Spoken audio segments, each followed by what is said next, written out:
Today, we're breaking down a really tense military encounter that went down over the Arabian Sea.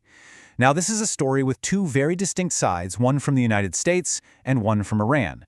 And, well, they could not be more different. So let's get right into it. Okay, so let's dive in. At the absolute heart of this whole thing is a pretty simple but totally critical question. What really happened out there between an Iranian drone and a U.S. aircraft carrier in international waters? Was this just a standard surveillance flight, or was it something much, much more hostile? First up, let's take a look at this story coming out of Tehran. This is the version of events that their state-affiliated news agencies were reporting, and it paints a picture of a successful, totally routine operation.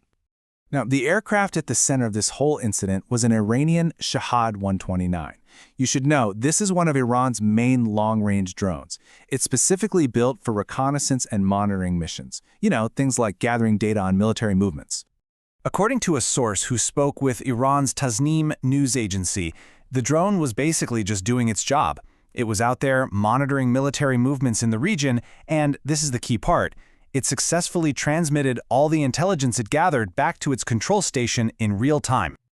So, the crucial point from their perspective is this. The mission was a success. The drone got its data, sent it home, and only after all of that was done did they inexplicably lose contact. They've also said that the reason for that lost signal is currently under investigation. But was it just a lost signal? Let's switch gears and look at the U.S. military, which you'll see tells a very, very different story.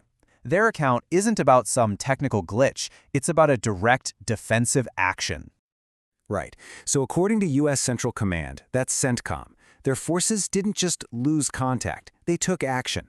They claim the drone was actually closing in on the aircraft carrier USS Abraham Lincoln, so an F-35C fighter jet was launched from the carrier to intercept and, well, destroy it. And this slide right here, it lays out the conflict perfectly. On one side, Iran is claiming a successful mission that was just followed by some technical problem. And on the other, the U.S. is describing a direct threat that absolutely required self-defense. See, it's not just a disagreement on the little details. It's a complete contradiction about what even happened. It's a pretty common thing in geopolitics, where each side crafts a narrative that fits its own strategic goals. But believe it or not, the story doesn't end there. U.S. officials also reported another tense encounter that was happening around the same time, but this one involved a commercial ship in the nearby Strait of Hormuz. CENTCOM reported that armed units from Iran's Islamic Revolutionary Guard Corps, you probably know them as the IRGC, harassed a U.S.-flagged tanker. The report says that IRGC patrol boats and a drone closed in on the ship, which forced the U.S. to send in the destroyer USS McFall to basically act as a bodyguard and make sure it passed through safely.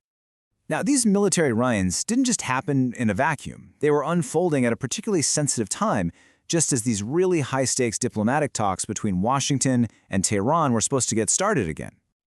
Okay, what's really interesting here is the timing. Just look at this. The drone incident was reported on February 3rd, and those critical nuclear negotiations, they were set to begin just 3 days later, on February 6th. I mean, that is an incredibly tight and tense window of time. Publicly, the White House was really trying to keep these two things separate. The press secretary came out and said that despite the military encounter, diplomacy was going to proceed as planned. The official message was, hey, the talks are still on.